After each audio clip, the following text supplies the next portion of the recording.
పూర్తిగా రైతులందరికీ 2 లక్షల రుణమాఫీ చేసేదాకా రైతుల పక్షాన పోరాడతాం. టీఆర్ఎస్ పార్టీ మిమ్మల్ని వదిలిపెట్టదని ఈ రాష్ట్ర ముఖ్యమంత్రి రేవంత్ రెడ్డికి హెచ్చరించడానికి మనమంతా ఈరోజు ధర్నా కార్యక్రమం చేపడుతున్నామనే సంగతి మీకు తెలియజేస్తాము. ఎంత మోసం!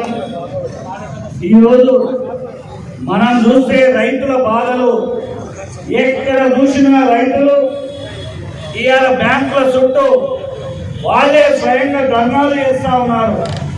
సింగిల్ విండో ఆఫీసర్ల చుట్టూ తిరుగుతూ ఉన్నారు. అగ్రికల్చర్ ఆఫీసర్లు, ఏఈఓల చుట్టూ, కలెక్టర్ ఆఫీసర్ల చుట్టూ, బ్యాంకు మేనేజర్ల చుట్టూ తిరుగుతూ ఉన్నారు. ఎక్కడి నుంచి కూడా వాళ్ళకు మద్దతు రావట్లేదు. ఎవరు సమాధానం ఇచ్చే పరిస్థితిలో ఈ రాష్ట్ర ప్రభుత్వం లేదు. నేను ఒక్కటే మీ అందరికీ విజ్ఞప్తి చేస్తాను.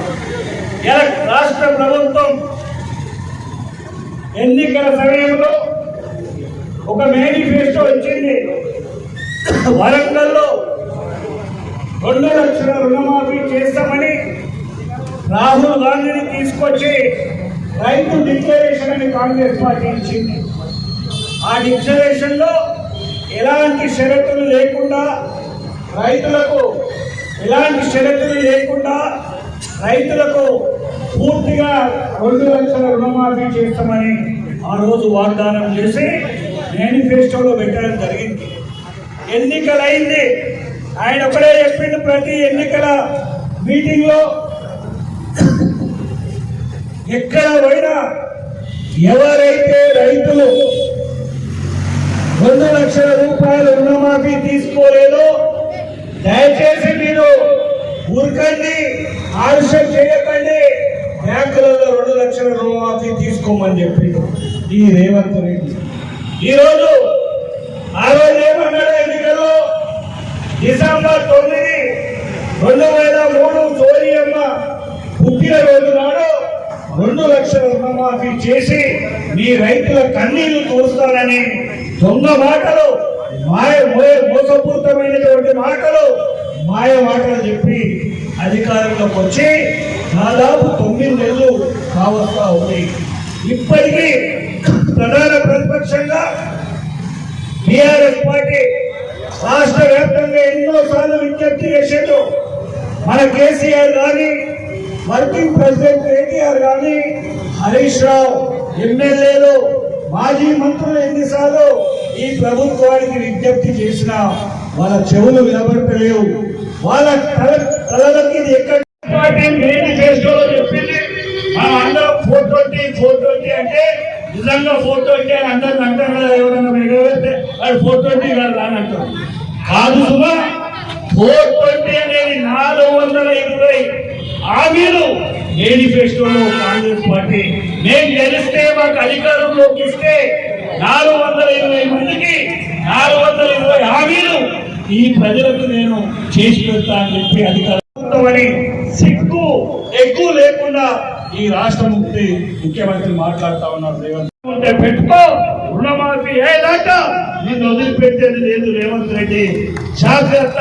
నువ్వు ఇచ్చిన హామీలను కూడా ఒక్కడి కూడా వదలకుండా నువ్వు హామీలు నెరవేర్చే వరకు నీ భరతం బిడ్డ రేవంత్ రెడ్డి గుర్తు పెట్టుకో.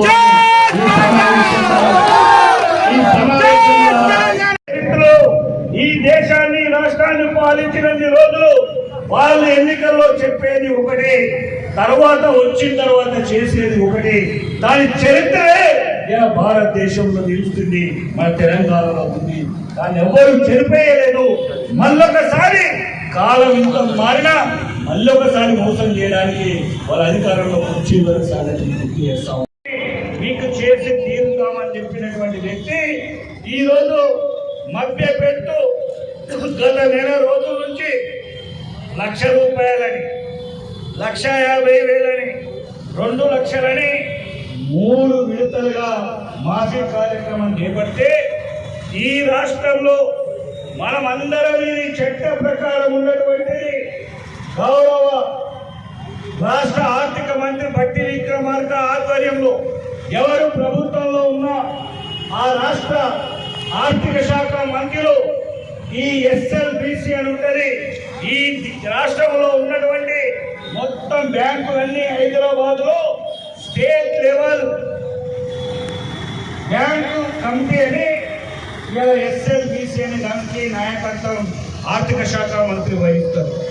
మొట్టమొదలు SLBC మీటింగ్ లో ప్రభుత్వం రాగానే లెక్కలు ఎన్నున్నాయి రైతు రుణమాఫీ అంటే 49,500 కోట్ల రూపాయలు రైతులు రుణాలు తీసుకొని ఉన్నారు 2 లక్షల వరకని SLBC బ్యాంకర్స్ ఆ రోజు ఆర్థిక మంత్రి చేతికి ఇవ్వడం జరిగింది. దాన్ని 40,000 కోట్లు అని చెప్పింది ముఖ్యమంత్రి రేవంత్ రెడ్డి.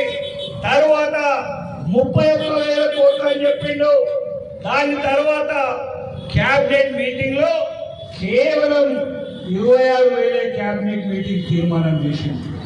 చివరికి 3 విడతల లోపల రైతులకు రుణమాఫీ చేసింది ఎంత అంటే 17,933 కోట్ల రూపాయలే మాఫీ చేసింది.